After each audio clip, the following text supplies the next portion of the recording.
Welcome back, everyone. It's your friendly goth punk. Well, I've been a punk. But there's been something that's really been bothering me lately. It's kind of not something that's really being talked about. It used to be a liberal topic until social justice happened, but it's really been bothering me. Is that I feel like the corporations, like the multi-conglomerate corporations, the top-tiered corporations, I feel like they've just gotten too much power, authority, and control. And I feel like that, like a long time ago, like in the early 1900s, somewhere around there, I think there was a book published called The Jungle. It was about the Industrial Revolution and how all these factories and industries were taking advantage of people, forcing them to work ridiculous amounts of hours that were just inhumane, child labor, and even people ending up with missing limbs or dead. And today, I think there are still companies that are asking you to put your life on the line. Now, the thing is that our standard of living has continuously increased since then. If we were to go back in time to the time of the early 1900s, the customary standard of living back then would not be deemed acceptable by today's standard. So should we expect the same out of the workforce? And my answer is yes, absolutely. Now, I am not advocating for communism or socialism. I'm saying that I think we need to update the laws to accommodate for the standard of living that we have today. And we've also gained perspective of our psychology and our health that makes some of the things that we used to do, or some of the things that we do, we understand them to be a little bit more harmful than we used to understand them to be. But I'd like to just go through these articles really quick to just kind of give you a little bit of what I'm talking about. Oh, this is an example, by the way. This is from Working Too Much. But that's beside the point. I signed a NDA with the people I work with, so I'm not going to tell you. They stay out of my business. I keep their name out of my mouth. I think that's a fair trade.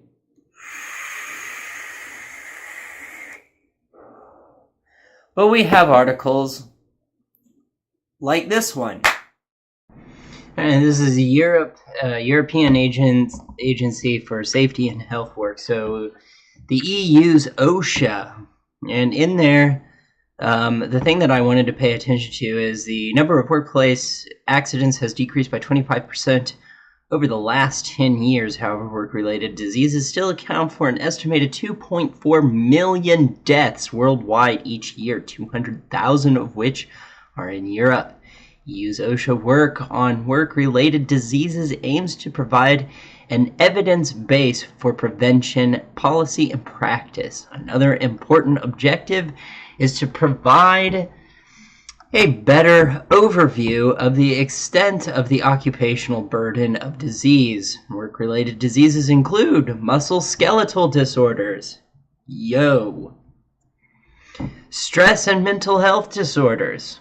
Absolutely. There's several things I know of that actually can cause delusions of grandeur, severe mood instability, and panic attacks. All kinds of stuff that can't get it too far. Okay, but anyway, work-related cancer, that's still a thing. Skin diseases, and work-related diseases from biological agents. That would be your customer service type thing.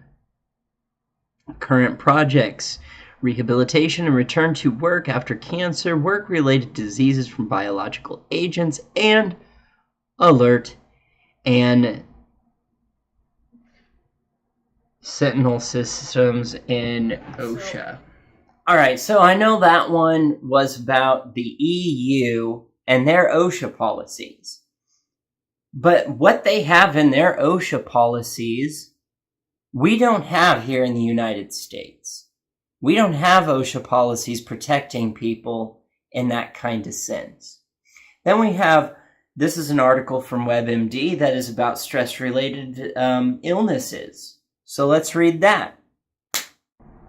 And this one, 10 health problems related to stress that you can fix. I really just wanted to kind of go over this to kind of pinpoint that the types of things that can happen from stress, from working too many hours and so on and so forth. Heart disease, asthma, I'm not sure about obesity and diabetes, headaches, depression and anxiety, gastrointestinal problems, Alzheimer's disease related to stress, accelerated aging, and premature death. This is actually a thing that can happen from being overworked. You can work yourself literally to death.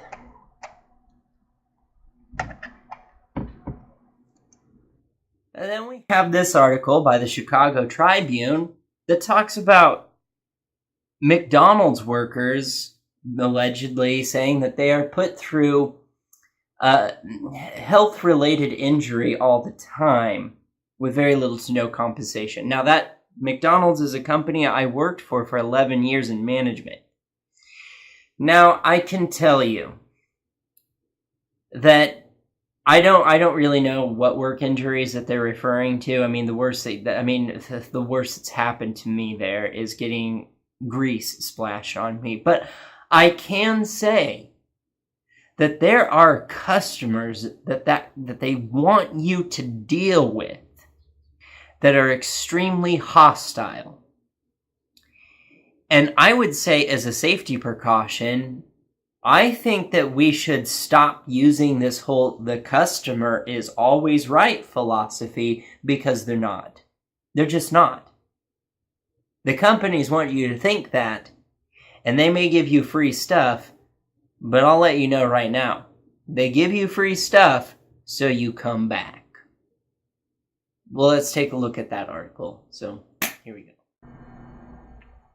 All right, on this one, I don't know if there's too much you can say about it, the alleged injuries and whatnot. And they talk about how OSHA investigates the McDonald's. They absolutely do. I mean, the health inspectors go in there every time somebody cries about something. But one thing I can say that McDonald's does need to get better about, they're actually not a very bad company to work for. They have great health insurance, really. It's expensive now, but it's still really awesome health insurance.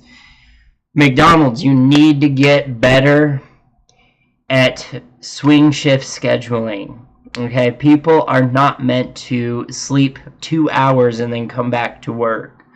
In many states, well, I think the federal guideline is they're supposed to have 8 hours scheduled between each shift, and some states go to like 10 or 12 hours. I think it should be 12 hours between each shift. I think that should be mandatory. Because that shit is not healthy. Swing shift, overnight shifts is fine, but schedule accordingly so people can get some fucking sleep and have a life. And then we have this article. I'm not sure who this was posted by, but this article is about the work environment for managers and customer service fast food related. So let's have a look at that. Fast food service managers' working conditions. Talks about what they are responsible for, interpersonal relationship, physical work conditions. Often work indoors, but may work outdoors on rare occasions. Are often exposed to very hot or very cold temperatures. Often wear protective safety stuff. Exposed to sounds, noises that are distracting, uncomfortable, such as noisy restaurant. work very near customers. Like, biological ailments and customer service are definitely a thing. Really, I don't know if that's asking too much. I think that's just part of life.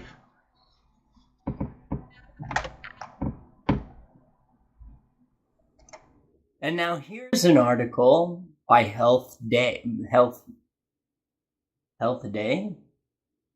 I guess. It's just HealthDay. But it's about how 28,000 teenagers a year end up in the hospital working in fast food. So,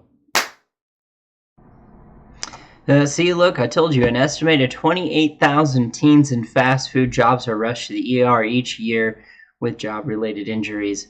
I've seen things where people pass out from heat. I mean, really, like, I see what they're talking about, the burns in the gloves. I have a troubling safety record. What company doesn't these days?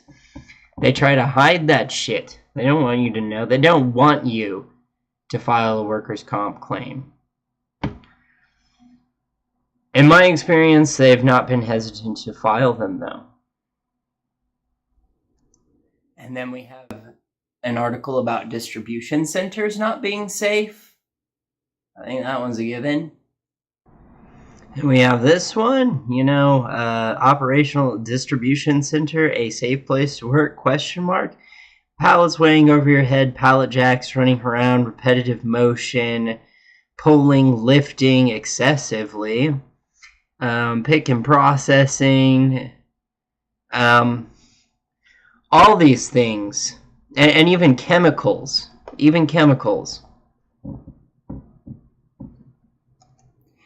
And this is a lawyer firm talking about common injuries from warehouses. This is a lawyer firm of all the different things that people get injured over, and workers' comp, the company doesn't want to pay the workers' comp payments. Fall injuries, loading dock injuries, being hit by objects, truck accidents, overexertion injuries, forklift accidents. So, yeah. This one isn't really a mystery. This has been known about for years, but an influx in work hours in Japan escalates suicide rates. If you don't know about this one, you live under a rock. This has been known for a long time that grueling work hours trigger spike in suicides by Japanese employees. Yeah, that's been a thing for a long time. But I have something else to show you. We'll get to it. And then, I have two other articles and two PDF files in my conclusion.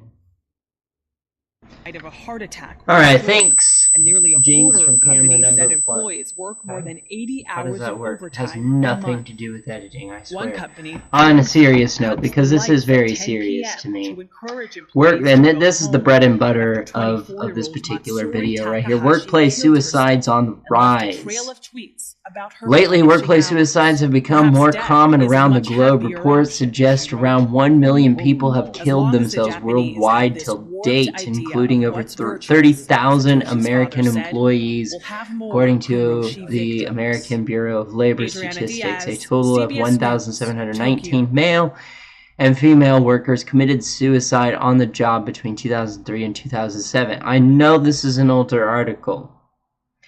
This is coming from an HR digest.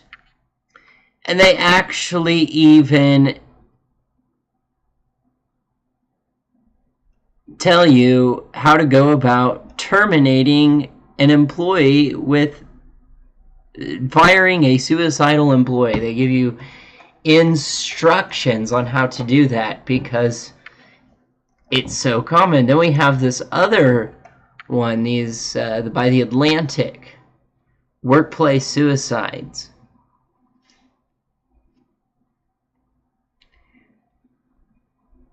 And this is a little bit more, no, this one was 2015, but workplace suicides on the rise in 2015, and rates are particularly high among, scroll down too much, among people working in law enforcement, farming, and auto repair, a new study has found. And they go on to this and they talk about the different suicide rates throughout the year. And then I have, I just wanted to bring this up real quick. The working conditions of Amazon. How Amazon undermines jobs, wages, and working conditions. That they use temporary employees so that they don't have to answer for the amount of job related problems that they have. And look at this. There's this graph here that tells you the living wage of the place, whether it receives subsidizes or not. But this is the living wage of the area, the average warehouse wage of the area, and the average wage at Amazon in that area. So we're going to look at the overall. The living wage average is $14.76. The average wage for warehouse work is $14.01. The average wage of Amazon, $11.96 an hour. The differential is negative 15%. Pretty big ratio there, guys. But the thing that really gets me is these things like 22%, where the living wage is $16.49 an hour. The average warehouse pays $15.60 an hour. And then here's Amazon at $12.23 an hour. Wow. Fuck you. So, I also have this other one. This was conducted, a thing that was done from 1992 to 2013 from the U.S. Bureau of Labor Statistics. Suicide over time. We can look here. This is the amount of workplace suicides. Suicides that have been committed in the workplace. Start here in 1992 at 200, and we go along pretty steady. We experienced a significant drop somewhere around 2005, and then just after 2005, just whoop, right off the map, skyrocketed. Just absolutely skyrocketed. And the other thing that I wanted to pay attention to, I didn't see this before, the differentials between number of all workplace fatalities, 2,000% of workplace suicides, 18% all workplace fatalities. But there was a cooler graph than that. Here it is. Oh, no. Not my birthplace. No, that's not what I want. Not the race either. This one right here. Different job positions. Management occupations. Number of workplace suicides, 118. Percent of workplace suicides, 15.1%. Propensity ratio, 1.59. Management occupations excluding farmers, ranchers, and agricultural managers, 102. Chief executives, 8. What was this one? The food service managers, 15, with 1.9% workplace suicides. These are suicides occurring in the workplace. And you see things like computer and mathematical occupations really low. Architecture and engineering, 12. Farmers, ranchers, and agriculture, 16. Transportation, storage, and distribution.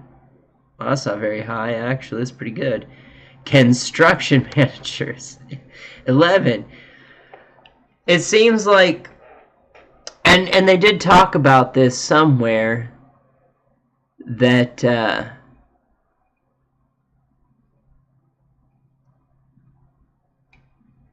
that there's a correlation, and it's not unknown that the correlation between the economy and how well the economy is doing and suicide rates. Like, if the economy is tanking, suicide rates are going to go up. That's something that we've known for a long time. But the suicide rates and the death rates of work-related stuff is being outmatched by what we would expect from low economic stance.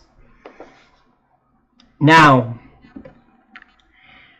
with all that being said, the question that comes to my mind, and feel free to answer this question and give your opinion, by all means. Do you think a company has the right to ask you to do something that is completely antithetical to human nature? For instance, going to bed at 5 p.m. and waking up at 1 a.m. is nowhere near any natural circadian rhythm.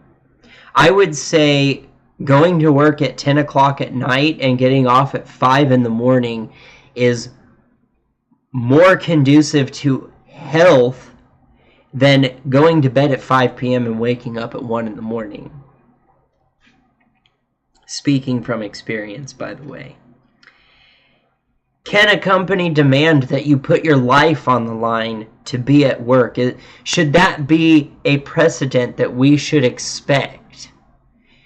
Can a company ask you to do something that is inherently endangering you or fallible to your well-being?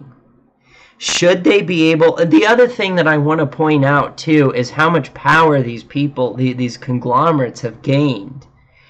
Is that, like, when we talk about alternative fuel sources for cars, you have these multi-billion-dollar corporations in the oil industry basically lobbying and using money to protest them getting into the market in the first place. And I know some right-winged people that say, well, we shouldn't force people to buy smart vehicles and alternative fuel source vehicles that are more clean burning, blah, blah, blah, blah, blah. And look, I get you on that. No, it shouldn't be forced.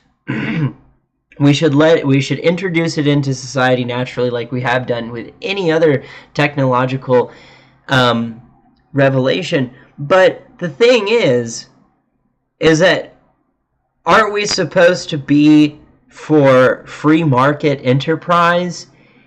And that's not free market enterprise when a company has enough power to say, no, we don't like this other company that's trying to compete with us. They're not allowed to compete with us, and we're just going to lock them up in a cell and make it so that they can't even play on the same playing field. That's not a free market enterprise. That's not true capitalism, now is it?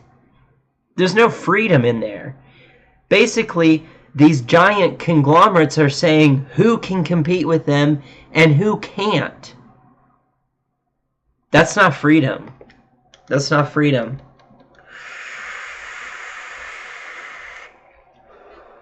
They should absolutely be able to put the vehicles that use alternative fuels into the marketplace and make it so that, I mean, as time goes on, they will start to conform to a more affordable and...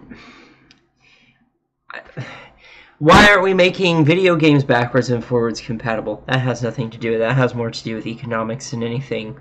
I got lost. But I'm merely pointing out, like, maybe the average work week shouldn't be 40 hours. Maybe 35 hours is a more understandable and respectable work schedule. And you know, if there's going to be like, what was the last great snowfall that I've seen? It was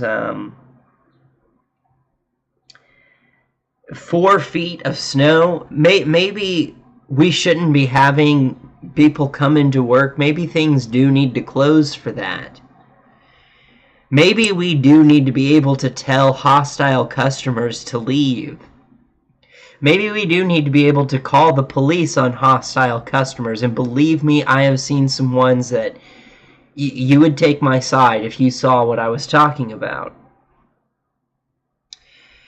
You know, maybe if an employee is complaining about the repetitive motion damaging their carpal tunnel and pinching nerves, companies should absolutely not be hesitant to fill out a workers' comp claim and absolutely take care of them. I mean, come on, they are breaking their bodies so you can serve bullshit to people. Because these are not, you're not talking about open heart surgery. We're not talking about having a chaotic schedule because you're a fireman, a policeman, or a surgeon. And let's talk about the police force. Like, I'm not a big fan of the police, but I mean, I am at the same time. They have a place in society. I just think certain things should be legal, and I don't think that they should enforce those things should be legal, like marijuana. But so the police officers, I know a lot of police officers that make the same, and I'm kind of like an upper lower class, okay? Tell you where I'm at. I've met police officers that make the same annual income as I do. I would not put my life on the line to be shot at for that amount of money. It's not worth it. It isn't worth it. And that's what I'm asking. Is it worth it to break your body for the amount of money that they give you? Is it worth it to destroy your health, to never be able to retire?